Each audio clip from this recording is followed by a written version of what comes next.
Thus it is certain from the phenomena of earthquakes, submarine and inland volcanoes which exist in every part of the earth, from the frozen to the tropical regions, hot and boiling springs, fountains of mud and steam, lakes of burning sulfur, jets and blasts of destructive gases, and the choke and fire damps of our coal mines, that a few miles of only below the surface of the earth there exists a vast region of, these quotes were from Recreative Sciences, pages 257 to 260. Of the earth there exists a vast region of combustion, the intensity and power of which are indescribable, and cannot be compared with anything within the range of human experience. As the earth is an extended plain resting upon the waters of the great deep, it may fitly be compared to a large vessel or ship floating at anchor with her hold, or lower compartments beneath the water line filled with the burning materials, and from our knowledge of the nature and action of fire, it is difficult to understand in what way the combustion can be prevented from extending when it is known to be surrounded with highly inflammable substances. Wherever a fire is surrounded with heterogeneous materials, some highly combustible and others partially and indirectly combustible, it is not possible for it to remain continually in the same condition nor to diminish in extent and intensity. It must increase and extend itself. That the fire in the earth is so surrounded with inflammable materials is matter of certainty. The millions of tons of coals, peat, turf, mineral oils, rock tar, pitch, asphalt, bitumen, petroleum, mineral naphtha, and numerous other hydrocarbons which exist in various parts of the earth, and much of these far down below the surface, prove this condition to exist. The products of volcanic action, being chiefly carbon in combination with hydrogen and oxygen, prove also that these carbon compounds already exist in a state of combustion, and that as much immense quantities of the same fuel still exist, it is quite within the range of possibility that some of the lower strata of combustible matter may take fire and the action rapidly extend itself through the various and innumerable veins which ramify in every direction throughout the whole earth. Should such an action commence, knowing as we do that the rocks and minerals of the earth are but oxides of inflammable bases, and that the affinities to these bases are greatly weakened and almost suspended in the presence of highly heated carbon, we see clearly that such chemical action or fire would quickly extend and increase in intensity until the whole earth, with everything entering into this composition, would rapidly decompose, volatilize, and burst into one vast, indescribable, annihilating conflagration. End of section 11. Zetetic Astronomy Earth Not a Globe, section 12. Miscellaneous. Moon's phases. It's been shown that the moon is not a reflector of the sun's light, but is self-luminous. That the luminosity is confined to one half of its surface is sufficiently shown by the fact that, quote, new moon, the whole circle or outline of the moon is often distinctly visible, but the darker outline is less, or the circle is smaller than the segment which is illuminated. From this it is easily seen that the quote, unquote, new moon, or full moon, or gibbous moon, are but the different proportions of the illuminated surface which are presented to the observer on Earth. The moon's appearance, astronomers have indulged their imagination to such a degree that the moon has been considered to be a solid, opaque, spherical world having mountains and valleys, lakes and volcanoes, craters, and other conditions analogous to the surface of the Earth. So far has this fancy been carried that the whole visible disk has been mapped out, and special names given to its various peculiarities, as though they had been carefully observed and measured by a party of terrestrial ordnance surveyors. All this has been done in direct opposition to the fact that whoever looks, without previous bias, through a powerful telescope at the moon's surface will be puzzled to say what is really like or how to compare it with anything known. The comparison which may be made will depend greatly upon the state of mind of the observer. It is well known that persons looking at the rough bark of a tree or at the irregular lines or veins in certain kinds of marble and stone, or gazing at the red embers in a dull fire, will, according to the degree of activity of the imagination, be able to see different forms, even the outlines of animals and human faces. It is in this way that persons may fancy that the moon's surface is broken up into hills and valleys, and other arrangements such as are found on the earth. But anything really similar to the surface of our own world is anywhere visible upon the moon is altogether fallacious. This is admitted by some of those who have written upon the subject. Quote, some persons, when they look into a telescope for the first time, having heard that mountains are to be seen and discovering nothing but these previously described unmeaning figures, break off in disappointment, and have their faith in these things rather diminished than increased. I would advise, therefore, before the student takes even his first view of the moon through a telescope, to form as clear an idea as he can how mountains and valleys and caverns situated at such a distance ought to look, and by what marks they may be recognized. Let him seize, if possible, the most favorable periods about the time of the first quarter, and previously learn from drawings and explanations how to interpret everything he sees. End quote. Quote, whenever we exhibit celestial objects to inexperienced observers, it is usual to precede the view with good drawings of the objects, accompanied by an explanation of what each appearance exhibited in the telescope indicates. The novice is told that mountains and valleys can be seen in the moon by the aid of a telescope, but on looking he sees a confused mass of light and shade, and nothing which looks to him either like mountains or valleys. Had his attention been previously directed to a plain drawing of the moon, and each particular appearance interpreted to him, he would then have looked through the telescope with intelligence and satisfaction. End quote. These quotes coming from Mechanism of the Heavens by Denison Olmsted, LL.D., Professor of Natural Philosophy and Astronomy in Yale College, U.S. Also, Mitchell's Orbs of Heaven, page 232. Thus, it is admitted by those who teach that the moon is a spherical world, having hills and dales like the earth, can only see such things in imagination. Quote, nothing but unmeaning figures, end quote, are really visible, and, quote, the students break off in disappointment, and have their faith in such things rather diminished than increased, until they previously learned from drawings and explanations how to interpret everything seen.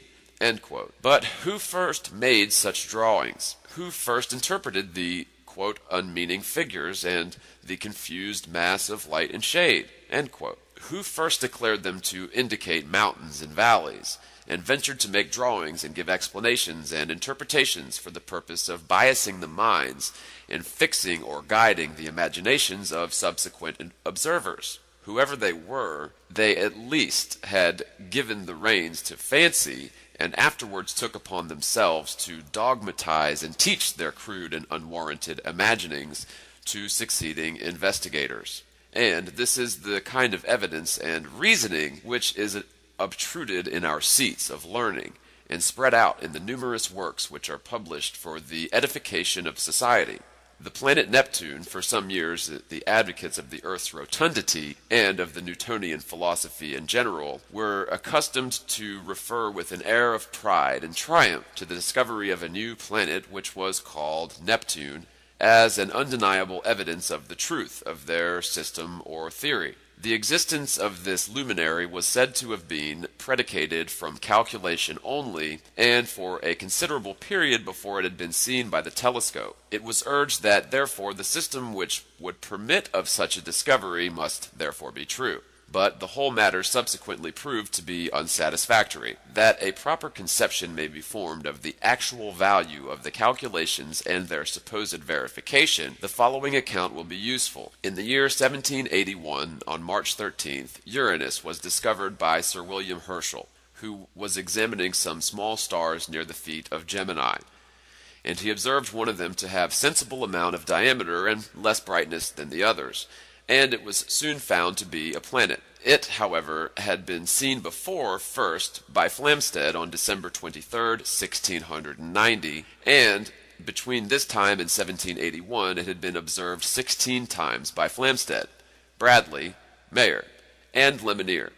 These astronomers had classed it as a star of the sixth magnitude. Between 1781 and 1820, it was, of course, very frequently observed, and it was hoped that at the latter time sufficient data existed to construct accurate tables of its motions. This task was undertaken by M. Bouvard, member de l'Académie des Sciences, but he met with unforeseen difficulties. It was found utterly impossible to construct tables which would represent the 17 ancient observations and at the same time the more numerous modern ones, and it was finally concluded that the ancient observations were erroneous, or that some strange and unknown action disturbed or had disturbed the planet. Consequently, Mr. Bouvard discarded entirely the old observations and used only those taken between 1781 and 1820. In constructing the tables of Uranus, for some years past it has been found that the tables thus constructed do not agree any better with modern observations than they do with the ancient observations. Consequently, it was evident that the planet was under the influence of some unknown cause. Several hypotheses have been suggested as to the nature of this cause. Some persons talked of a resisting medium, others of a great satellite which might accompany Uranus. Some even went so far as to suppose that the vast distance of Uranus from the Sun caused the law of gravitation to lose some of its force. Others thought that the rapid flight of a comet had disturbed the regular movements. Others thought of the existence of a planet beyond Uranus, whose disturbing force caused the anomalous motions of the planet. But no one did otherwise than follow the bent of his inclination, and did not support his assertion by any positive considerations. Quote, "Thus was the theory of Uranus surrounded with difficulties when M. Leverrier, an eminent French mathematician, undertook to investigate the irregularities in its motions. His first paper appeared on the 10th of November, 1845, and second on June 1st, 1846, published in the Compte Rendois. In his second paper, after a most elaborate and careful investigation, he proves the utter incompatibility of any of the preceding hypotheses to account for the planet's motions, except only that of the last one, viz., that of a new planet. He then successfully proves that this planet cannot be situated either between the Sun and Saturn, or between Saturn and Uranus, but that it must be beyond Uranus. And in this paper he asks the following questions. Quote, is it possible that the irregularities of Uranus can be owing to the action of a planet situated in the ecliptic at a distance of twice the mean distance of Uranus from the Sun? If so, where is it actually situated? What is its mass? What are the elements of the orbit it describes?" End quote. This was the problem he set himself to work upon, by means of solving the inverse problem of the perturbations. For instead of having to measure the action of a determined planet, he had to deduce the elements of the orbit of the disturbing planet and its place in the heavens from the recognized inequalities of Uranus. And this problem M. Leverrier has successfully solved. In his second paper, he deduces the place in the heavens, that the body must be at as 325 degrees of the heliocentric longitude. On the 31st August, he published his third paper.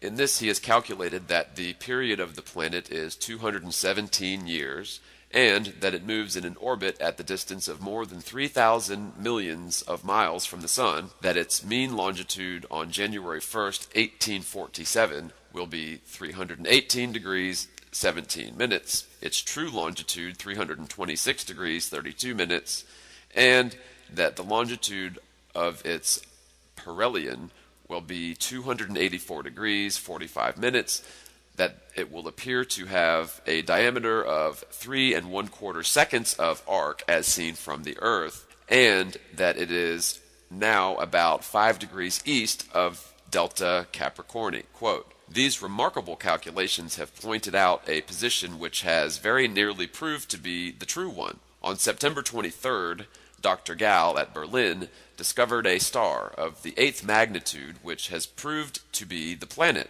Its place at the time was 5 degrees from Delta Capricorni.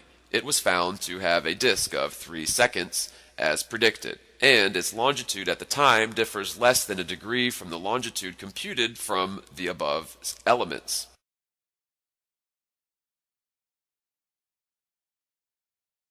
Thus it is certain from the phenomena of earthquakes, submarine and inland volcanoes which exist in every part of the earth, from the frozen to the tropical regions, hot and boiling springs, fountains of mud and steam, lakes of burning sulfur, jets and blasts of destructive gases, and the choke and fire damps of our coal mines, that a few miles of only below the surface of the earth there exists a vast region of, these quotes were from recreations, and from our knowledge of the nature and action of fire, it is difficult to understand in what way the combustion can be prevented from extending when it is known to be surrounded with highly inflammable substances.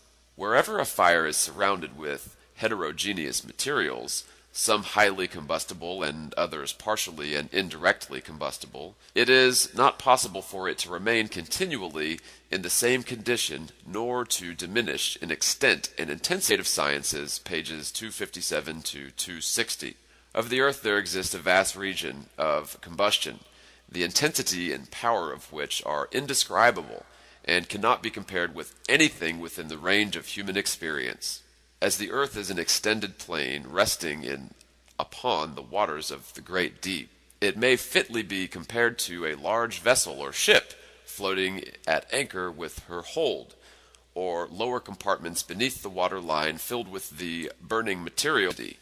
It must increase and extend itself. That the fire in the earth is so surrounded with inflammable materials is matter of certainty. The millions of tons of coals, peat, turf, mineral oils, rock tar, pitch, asphalt, bitumen, petroleum, mineral naphtha, and numerous other hydrocarbons which exist in various parts of the earth, and much of these far down below the surface, prove this condition to exist. The products of volcanic action, being chiefly carbon in combination with hydrogen and oxygen, prove also that these carbon compounds already exist in a state of combustion, and that as much immense quantities of the same fuel still exist, it is quite within the range of possibility that some of the lower strata of combustible matter may take fire and the action rapidly extend itself through the various and innumerable veins which ramify